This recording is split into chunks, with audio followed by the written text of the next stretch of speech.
नमस्कार दोस्तों, स्वागत है आपका आज के मुख्य समाचार में, जिसमें सबसे पहली और बड़ी खबर में आपको बताएंगे कि 12 घंटे में दूसरी बार फूटा महंगाई बम। पीएनजी के बाद सीएनजी की कीमतों में ₹2.5 की बढ़ोतरी। दूसरी बड़ी खबर में जिक्र होगा कि दिल्ली में कोरोना के नए केस 48 घंटे के भीतर दोगुने से ज्यादा। एनसीआर के दूसरे हिस्सों में भी बढ़ी चिंता। तीसरी बड़ी खबर में आपको बताएंगे कि अम्बेडकर ने भारत को मजबूत स्तंभ संविधान दिया, राहुल गांधी का बड़ा बयान। चौथी बड़ी खबर में जिक्र होगा उत्तर प्रदेश का टोल टैक्स बढ़ने से महंगा हुआ सफर, सर्वाधिक टोल वाले रूट पर सबसे ज्यादा किराया, यात्री परेशान। और पांचवी बड़ी खबर में जिक्र कश्मीर का, न जाने कब कौन कहां से अटैक कर दे, कश्मीर से अपने गांव भाग रहे हैं यूपी बिहार के लोग। दोस्तों, हर एक खबर की गहराई में आपको ले जाएंगे, लेकिन उससे पहले अगर आप भी बढ़ती महंगाई के लिए भाजपा को जिम्मेदार मानते हैं तो आप अभी इस वीडियो को लाइक कीजिए और लाल बटन को दबा के चैनल को फ्री में सब्सक्राइब करके घंटी बजाकर कमेंट में लिखिए जय हिंद। दोस्तों, रुक करते हैं सबसे पहली और बड़ी खबर की तरफ। 12 घंटे में दूसरी बार फूटा महंगाई बम। पीएनजी के बाद सीएनजी की कीमतों में ₹2.5 की बढ़ोतरी। जी हां दोस्तों, आपको बता दें कि देश की जनता को एक बार फिर से महंगाई का झटका लगा है। दिल्ली में पीएनजी की कीमतें बढ़ने के 12 घंटे से भी कम समय में सीएनजी की कीमतों में इजाफा कर दिया गया है। सीएनजी की कीमतें ₹2.5 प्रति किलो बढ़ गई है, जिसके बाद दिल्ली में 1 किलो सीएनजी के दाम ₹71.61 हो गए हैं। वहीं पिछले कुछ दिनों से सीएनजी की कीमतों में काफी इजाफा हो चुका है। पिछले हफ्ते गुरुवार को भी सीएनजी ₹2.5 प्रति किलो बढ़ गई थी और अब तक 2 हफ्तों में सीएनजी पर ₹11.60 की बढ़ोतरी हो चुकी है। नोएडा, ग्रेटर नोएडा और गाजियाबाद में सीएनजी की ताजा कीमतें ₹74.17 प्रति किलो पहुंच गई है। रुक करते हैं अगली बड़ी खबर की तरफ। दिल्ली में कोरोना के नए केस के 48 घंटे के भीतर दोगुने से ज्यादा। एनसीआर के दूसरे हिस्सों में भी बढ़ी चिंता। जी हां दोस्तों, दिल्ली एनसीआर में कोरोना के बढ़ते मामलों से चिंता फिर बढ़ने लगी है। राजधानी में बुधवार को कोरोना के 299 नए संक्रमित मरीज मिले हैं। हालांकि इस दौरान 173 मरीज स्वस्थ भी हुए हैं और इसके साथ ही सक्रिय मरीज 800 के पार हो गए हैं। उधर गाजियाबाद जिले में 6 छात्रों समेत 12 लोग संक्रमित मिले हैं। रुक करते हैं अगली बड़ी खबर की तरफ। राहुल गांधी का बड़ा बयान। अम्बेडकर ने भारत को मजबूत स्तंभ दिया जो संविधान है। जी हां दोस्तों, कांग्रेस नेता राहुल गांधी ने बृहस्पतिवार को भीमराव अम्बेडकर को उनकी जयंती पर श्रद्धांजलि अर्पित की। उन्होंने कहा कि अम्बेडकर ने भारत को उनका सबसे मजबूत स्तंभ संविधान दिया है। राहुल गांधी ने ट्वीट किया कि मैं डॉक्टर BR अम्बेडकर की 131वीं जयंती पर उन्हें श्रद्धांजलि अर्पित करता हूं। उन्होंने भारत को भारत की शक्ति का सबसे मजबूत स्तंभ हमारा पवित्र संविधान दिया है। रुक करते हैं अगली बड़ी खबर की तरफ। टोल टैक्स बढ़ने से महंगा हुआ सफर, सर्वाधिक टोल वाले रूट पर सबसे ज्यादा किराया, यात्री परेशान। जी हां दोस्तों, 1 अप्रैल से टोल प्लाजा का टैक्स बढ़ने के कारण बुधवार से लखनऊ से बस का सफर महंगा हो गया है और अब यात्रियों को साधारण बस में सफर करने के लिए पहले से 1 से लेकर ₹10 तक के अधिक ज्यादा रुपकाने होंगे और सबसे अधिक टोल वाले रूट पर सर्वाधिक किराया बढ़ा दिया गया है, जिसमें गोरखपुर रूट शामिल है। वहीं दोस्तों, आपको बता दें कि लखनऊ से प्रयागराज जाने वाली बसें डाइवर्ट हुई तो इससे यात्रियों का किराया भी बढ़ गया है। तो दोस्तों, उत्तर प्रदेश में यात्रियों को जबरदस्त झटका लगा है, टोल किराया बढ़ा दिया गया है। रुक करते हैं अगली बड़ी खबर की तरफ। न जाने कब कौन कहां से अटैक कर दे,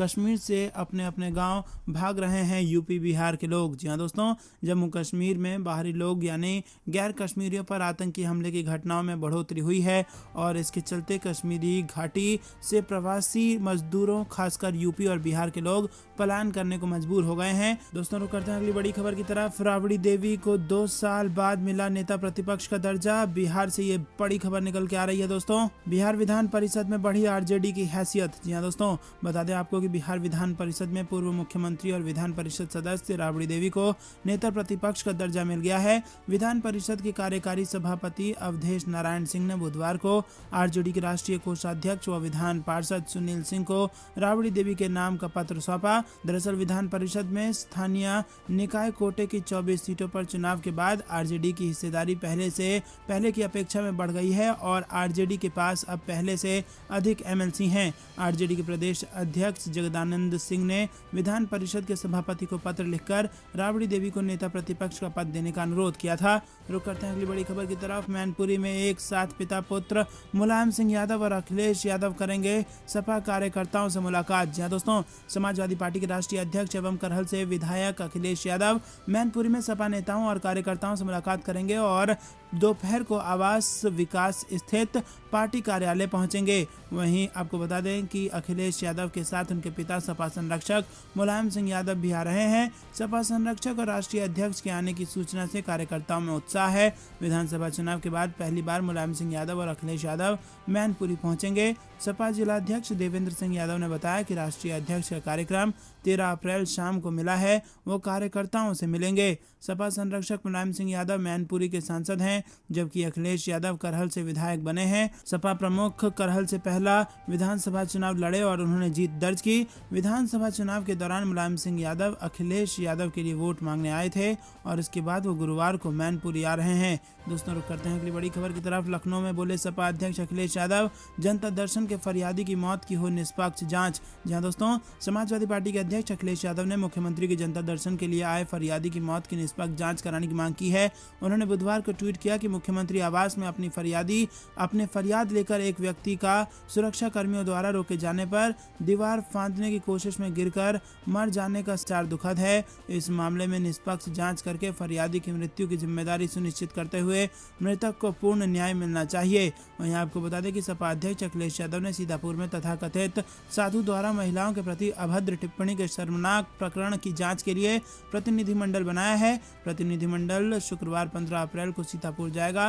उन्होंने कहा कि सीतापुर की घटना भारतीय संस्कृति को अपमानित करती है। लोकतंत्र एवं सभ्य समाज में ऐसी घटनाओं का कोई स्थान नहीं है। प्रतिनिधिमंडल में विधायक मनोज पांडे, पूर्व मंत्री नरेंद्र वर्मा, पवन पांडे, विधायक अनिल वर्मा व पूर्व एमएलसी शशांक यादव शामिल हैं। दोस्तों रुक करते हैं अगली बड़ी खबर की तरफ। बिहार में बेलगाम हुआ अपराध, पटना से लेकर जहानाबाद और भोजपुर सहरसा में भी मर्डर। जहां दोस्तों बिहार में बदमाशों का खूनी खेल जारी है। बुधवार को बिहार के कई जिलों में बदमाशों ने लोगों का खून बहाया और गुरुवार को भी कई जगह मौत का तांडव मचाया गया। राज्य के कई इलाकों में हत्या और अपराध की घटनाएं रुकने का नाम नहीं ले रही हैं। भोजपुर में जहां मंगलवार को अपराधियों ने कुछ ही घंटों के भीतर ताबड़तोड़ गोलियां बरसाकर 2 लोगों की हत्या कर दी और एक बच्चे को जख्मी कर दिया, वहीं एक महिला को भी गोली मारकर हत्या कर दी। वहीं आपको बता दें दोस्तों कि दूसरी घटना दानापुर की है, जहां हथियारों से लैस 5 अपराधियों ने फुलवारी शरीफ में 25 से 30 लाख के सोने की लूट की है। रुक करते हैं अगली बड़ी खबर की तरफ। सरकार पर दीपेंद्र हुड्डा का बड़ा बयान, कहा लूट की छूट की राजनीति कर रही है भारतीय जनता पार्टी। जी हां दोस्तों, राज्यसभा सांसद दीपेंद्र सिंह हुड्डा ने कहा कि लूट की छूट की राजनीति करके भाजपा व जेजेपी गठबंधन हरियाणा को लूटने का काम कर रही है। हरियाणा का आज विकास की पटरी से आज हरियाणा उतरा हुआ है। जो कार्य कांग्रेस सरकार के दौरान मंजूर हो चुके थे उन कार्यों को भी ये ठग बंधन सिरे नहीं चढ़ा पाया। और आपको बता दें कि इस तरह की भेदभावपूर्ण राजनीति से जनता स्वयं को ठगा हुआ महसूस कर रही है। दोस्तों रुक करते हैं अगली बड़ी खबर की तरफ। का चोला पहनकर अवैध धंधे करने वालों पर तुरंत हो कार्रवाई, सीएम योगी से अखिलेश यादव की अपील। कांग्रेस फिर उठाएगी ईवीएम का मुद्दा, कमलनाथ बोले दिल्ली में बैठक जल्द, वोट चोरी के हैं पर्याप्त सबूत। हिमाचल प्रदेश में आम आदमी पार्टी का भाजपा पर जोरदार पलटवार, 18 नेता तोड़ दिए। वहीं बढ़ती महंगाई को लेकर बीजेपी के 301 सांसदों को घेरेगी महिला कांग्रेस, बनाई रणनीति। खबर महाराष्ट्र से, एनसीपी प्रमुख शरद पवार बोले कांग्रेस के बिना तीसरा मोर्चा संभव नहीं। खबर केरल से, महंगाई का तगड़ा झटका, केरल सरकार का ऐलान, बस ऑटो का किराया होगा महंगा। देश में गहराया कोयले का संकट, कई राज्यों में लौट सकता है घंटों बिजली कटौती का दौर। ठेकेदार की मौत पर घिरी कर्नाटक सरकार, मंत्री ने बताया प्रोपोगेंडा, अमित शाह के घर के बाहर कांग्रेस का प्रदर्शन। खबर राजस्थान से, करौली हिंसा पर बोले गहलोत, जहां बीजेपी की सरकार वहां दंगे भड़के, राजस्थान में कुछ किया तो सख्त एक्शन लेंगे। इन 5 राज्यों में 2 दिन बाद से टूटने वाला है गर्मी का कहर, मौसम विभाग ने दी हीट वेव की चेतावनी। पंजाब की आम आदमी पार्टी सरकार पहली बड़ी मुश्किल में, गेहूं खरीद एजेंसियां हड़ताल पर। पेट्रोल डीजल और सीएनजी के दामों में बढ़ोतरी के विरोध में होगी अनिश्चितकालीन हड़ताल, नोट कर लें तारीख और करें इंतजाम। मध्य प्रदेश में खरगोन दंगे को लेकर कांग्रेस ने डीजीपी से मिलकर गृह मंत्री नरोत्तम मिश्रा के उत्तेजक बयान की शिकायत की, पुलिस पर दोहरे मापदंड का आरोप। मंत्री प्रताप सिंह ने बीजेपी की न्याय यात्रा पर साधा निशाना, बोले बीजेपी महंगाई पर बात करे तो 501 रुपए इनाम दूंगा। वहीं खबर बिहार से, बीजेपी नेता ने गठबंधन को लेकर कही बड़ी बात, एनडीए अप्रासंगिक, बिहार में भी यूपी की तरह अकेले चलें। गुजरात से चली कांग्रेस की दांडी यात्रा 15 अप्रैल को राजस्थान में करेगी प्रवेश। दोस्तों, हर एक खबर की गहराई में आपको ले जा रहे हैं, लेकिन उससे पहले फिर से आपसे निवेदन, वीडियो लाइक नहीं किया तो कृपया करके लाइक जरूर कीजिए। फटाफट से रुक करते हैं सबसे पहली और बड़ी खबर की तरफ, जो कि यूपी से आ रही थी, जिसमें आपको बता दें कि संतों का चोला पहनकर अवैध धंधे करने वालों पर तुरंत हो कार्रवाई। सीएम योगी से अखिलेश यादव ने कर दी है यह अपील। जी हां दोस्तों, विधानसभा चुनाव के बाद एमएलसी चुनाव से उम्मीदें लगाकर बैठे समाजवादी पार्टी के अध्यक्ष अखिलेश यादव को निराशा हाथ लगी है। 36 में से 33 सीटों पर बीजेपी और बाकी 3 पर निर्दलीय विजयी हुए हैं, और इसके बावजूद अखिलेश यादव यूपी की सरकार पर बराबर हमले कर रहे हैं। बुधवार को उन्होंने ट्वीट करके सीएम योगी आदित्यनाथ से अपील की है कि वो संतों का चोला पहनकर अवैध काम करने वालों पर तुरंत कार्रवाई करें। रुक करते हैं अगली बड़ी खबर की तरफ। कांग्रेस फिर उठाएगी ईवीएम का मुद्दा, कमलनाथ बोले दिल्ली में बैठक जल्द, वोट चोरी के हैं पर्याप्त सबूत। जी हां दोस्तों, 5 राज्यों में हाल ही में संपन्न हुए विधानसभा चुनाव के बाद राजनीतिक पार्टियां एक बार फिर से ईवीएम का राग अलापने में लगी हैं। बुधवार को मध्य प्रदेश कांग्रेस अध्यक्ष कमलनाथ ने दावा किया है कि विपक्षी राजनीतिक दल चुनाव में इलेक्ट्रॉनिक वोटिंग मशीन के इस्तेमाल के खिलाफ अभियान शुरू करने के लिए एक साथ आ रही है। कमलनाथ ने कहा कि अमेरिका, जापान, यूरोपीय देश समेत कोई भी विकसित देश ईवीएम का इस्तेमाल नहीं करते हैं। 2018 के एमपी चुनाव जीतने वाले कांग्रेस के नेता ने कहा कि इन देशों ने बैलेट पेपर के जरिए वोटिंग फिर से शुरू करने के लिए अपने कानून में संशोधन किया है। रुक करते हैं अगली बड़ी खबर की तरफ, जो कि हिमाचल प्रदेश से आ रही है। आम आदमी पार्टी का भाजपा पर जोरदार पलटवार, 18 नेता तोड़े। जी हां दोस्तों, हिमाचल प्रदेश विधानसभा चुनाव से पहले आम आदमी पार्टी ने बीजेपी को करारा झटका दिया है। हिमाचल के 18 बीजेपी नेता आम आदमी पार्टी में शामिल हो गए हैं। दिल्ली के स्वास्थ्य मंत्री और हिमाचल चुनाव के इंचार्ज सत्येंद्र जैन ने आम आदमी पार्टी में शामिल होने वाले सभी 18 नेताओं को पार्टी की टोपी और पटका पहनाकर उनका स्वागत किया। इस दौरान सत्येंद्र जैन ने कहा कि हिमाचल प्रदेश के ये सभी नेता अरविंद केजरीवाल के विकास मॉडल से प्रभावित होकर पार्टी में आए हैं। अच्छा लग रहा है कि हिमाचल प्रदेश में कैंपेन शुरू करने के साथ ही विरोधी पार्टी के मेहनती लोग आम आदमी पार्टी के विकास मॉडल से प्रभावित होकर पार्टी में शामिल हो रहे हैं। 301 सांसदों को घेरेगी महिला कांग्रेस, बना ये रणनीति। जहां दोस्तों, महंगाई के मुद्दे पर महिला कांग्रेस के नेता और कार्यकर्ता बीजेपी सांसदों के घर, दफ्तर और सार्वजनिक कार्यक्रमों का घेराव और सवाल पूछेंगी। इस बाबत महिला कांग्रेस अध्यक्ष नेटा डिसूजा ने सभी प्रदेश अध्यक्षों को जारी किया है। सूत्रों के मुताबिक महिला कांग्रेस के अध्यक्ष ने इसको लेकर राज्यवार बीजेपी के 301 सांसदों की सूची प्रदेश अध्यक्षों को भेजी है। दरअसल हाल ही में महिला कांग्रेस अध्यक्ष ने दिल्ली गुवाहाटी के इंडिगो फ्लाइट में केंद्रीय मंत्री स्मृति ईरानी से महंगाई को लेकर सवाल पूछा, जिसका वीडियो सोशल मीडिया पर वायरल हो रहा है। और अब महिला कांग्रेस की तरफ से इसी तर्ज पर रुक करते हैं अगली बड़ी खबर की तरफ। एनसीपी प्रमुख शरद पवार का बड़ा बयान, बोले कांग्रेस के बिना तीसरा मोर्चा संभव नहीं। जी हां दोस्तों, राष्ट्रवादी कांग्रेस पार्टी के अध्यक्ष शरद पवार ने मुंबई में बुधवार को कहा कि कांग्रेस के बिना तीसरा मोर्चा संभव नहीं है और बेरोजगारी पर बोलने का समय है, लेकिन इस पर कोई नहीं बोलता। गत दिनों राष्ट्रवादी कांग्रेस पार्टी के राष्ट्रीय अध्यक्ष शरद पवार ने कहा था कि उन्हें संयुक्त प्रगतिशील गठबंधन का अध्यक्ष बनने में कोई रुचि नहीं है और न ही वो किसी भाजपा विरोधी मोर्चे का नेतृत्व करना चाहते हैं। हालांकि यदि इस प्रकार का कोई मोर्चा बनता है तो वो उसका पूरा समर्थन और सहयोग करेंगे। पवार ने यह भी कहा कि केंद्र में भाजपा का विकल्प देने के उद्देश्य से यदि कोई पहल शुरू की जाती तो उससे कांग्रेस को बाहर नहीं किया जा सकता। और कुछ दिनों पहले दिल्ली में राकांपा की युवा इकाई के अध्यक्ष ने पार्टी की बैठक में पवार को संपर्क अध्यक्ष बनाने का प्रस्ताव रखा था। इस बैठक में खुद पवार भी मौजूद थे। रुक करते हैं अगली बड़ी खबर की तरफ। महंगाई का तगड़ा झटका, केरल सरकार का ऐलान, बस और असर अब चौतरफा दिखने लगा है। पहले उबर और ओला ने कैब का किराया बढ़ाया और अब बस ऑटो का किराया भी बढ़ा दिया गया है। अगले महीने से ही बस, ऑटो, टैक्सी के किराए में बढ़ोतरी हो रही है। सरकार ने 1 मई 2022 से बस, ऑटो समेत सभी सार्वजनिक परिवहनों के किराए में बढ़ोतरी का ऐलान कर दिया है। केरल सरकार ने बस, ऑटो, टैक्सी के न्यूनतम किराए में बढ़ोतरी की घोषणा कर दी है और ये बढ़ा हुआ किराया अगले महीने यानी 1 मई 2022 से लागू होगा। इसके बाद ये अंदाजा लगाया जा रहा है कि अन्य राज्य भी जल्दी ही किराया बढ़ोतरी का ऐलान कर सकते हैं। दिल्ली, मुंबई जैसे शहरों में अंतिम 15 दिन के भीतर सीएनजी की कीमतों में 15 रुपये प्रति किलो तक की बढ़ोतरी हुई है और इसीलिए आपको बता दें कि बस के न्यूनतम किराए में 25% की बढ़ोतरी कर दी गई है। रुक करते हैं अगली बड़ी खबर की तरफ। देश में गहराया कोयले का संकट, कई राज्यों में लौट सकता है घंटों बिजली कटौती का दौर। जी हाँ दोस्तों, देश में कोयले का संकट अभी टला नहीं है। कई कोयले खदानों में उत्पादन इस वक्त बीते 9 साल के मुकाबले सबसे निचले स्तर पर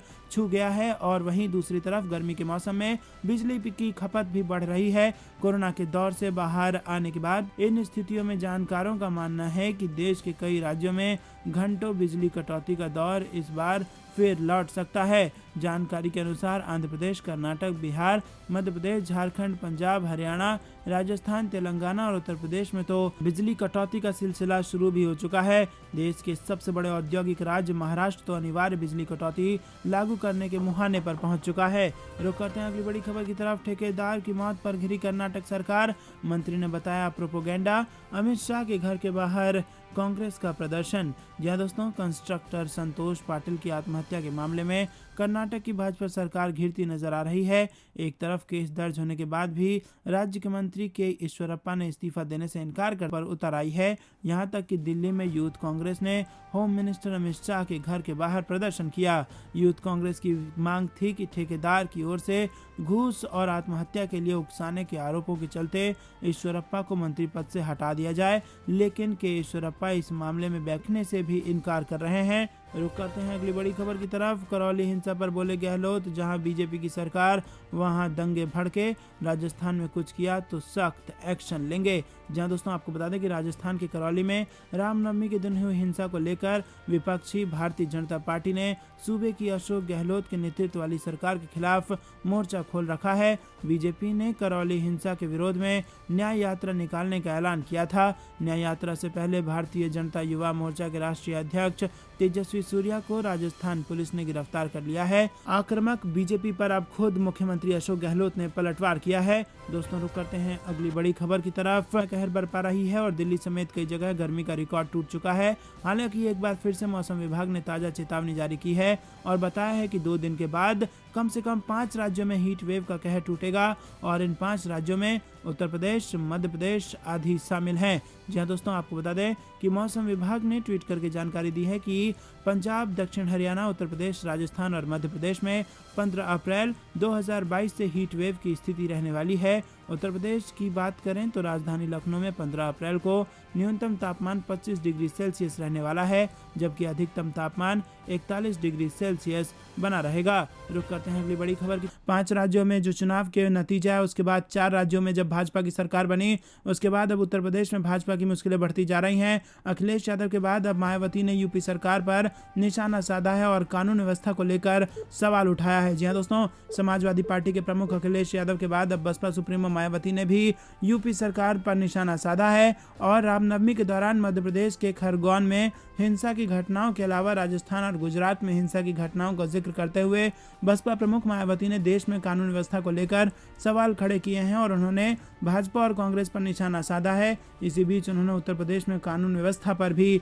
सवाल उठाए हैं। रुक करते हैं अगली बड़ी खबर की तरफ। रामनवमी के जुलूस के दौरान भड़काऊ भाषण देने के मामले में भाजपा एमएलए राजा सिंह के खिलाफ केस दर्ज। जी हाँ दोस्तों, हैदराबाद पुलिस ने मंगलवार को भाजपा एमएलए टी राजा सिंह के खिलाफ रामनवमी के पर्व पर आयोजित एक रैली के दौरान की गई कथित भड़काऊ टिप्पणी के लिए केस दर्ज किया है। पुलिस ने बताया है कि भाजपा एमएलए ने अपने भाषण व गीत के दौरान असंसदीय भाषा का प्रयोग किया था, जो विभिन्न धार्मिक वर्गों के बीच वैमनस्यता बढ़ा सकती थी। दरअसल भाजपा एमएलए टी राजा ने गत रविवार को सीताराम बाग से एक जुलूस की अगुवाई की थी। रैली के दौरान उन्होंने कहा था कि उत्तर प्रदेश के मुख्यमंत्री योगी आदित्यनाथ अब देश को साफ करने के लिए बुलडोजर का प्रयोग करेंगे और इसे जल्द ही हिंदू राष्ट्र में बदल देंगे। भाषण के अलावा एमएलए का एक और वीडियो भी सोशल मीडिया पर जमकर वायरल हुआ था, जिसमें वो जो राम का नाम न ले उसको भारत से भगाना है गाना गाते हुए देखा जा सकता है। दोस्तों रुक करते हैं अगली बड़ी खबर की तरफ। एक नहीं 1 लाख एफआईआर दर्ज हो जाएं तो भी डरूंगा नहीं और बोलता रहूंगा, दिग्विजय सिंह का बड़ा बयान। जी दोस्तों, कांग्रेस के वरिष्ठ नेता दिग्विजय सिंह ने बुधवार को कहा कि वो सांप्रदायिक उन्माद के खिलाफ बोलते रहेंगे, भले ही उनके खिलाफ 1 लाख एफआईआर दर्ज हो जाएं। इसी के साथ दिग्विजय सिंह ने मीडिया से बातचीत करते हुए कहा कि वो डरने वाले नहीं हैं। दिग्विजय सिंह ने कहा कि सांप्रदायिक उन्माद के खिलाफ बोलने पर उनके खिलाफ चाहे जितने मामले दर्ज हो जाएं, उनसे उनको कोई फर्क नहीं पड़ता है। आपको बता दें कि सिंह ने मंगलवार को खरगोन में सांप्रदायिक हिंसा को लेकर अनेक ट्वीट किए थे और एक ट्वीट में उन्होंने एक फोटो भी लगाया था जिस पर विवाद हुआ और उसे बाद में हटा दिया गया। इस फोटो में दिख रहा था कि भगवा वस्त्रधारी कुछ लोग अन्य धर्म के एक धर्मस्थल पर भगवा लगा रहे हैं। इस ट्वीट को लेकर मुख्यमंत्री शिवराज सिंह चौहान ने खुद ट्वीट के जरिए कहा कि ये फोटो मध्य प्रदेश का नहीं है। इसके बाद भाजपा नेताओं की दिन भर लगातार तीखी प्रतिक्रियाएं आई और शाम को एक व्यक्ति की शिकायत पर सिंह के खिलाफ भोपाल पुलिस की क्राइम ब्रांच ने सांप्रदायिक उन्माद फैलाने के प्रयास से जुड़ी धाराओं में मामला दर्ज कर लिया। तो दोस्तों ये थी दिन भर कुछ बेहतरीन और बड़ी खबरें। तक बने रहने के लिए बहुत बहुत धन्यवाद। देख रहे थे आपका अपना चैनल जय हिंद जय भारत।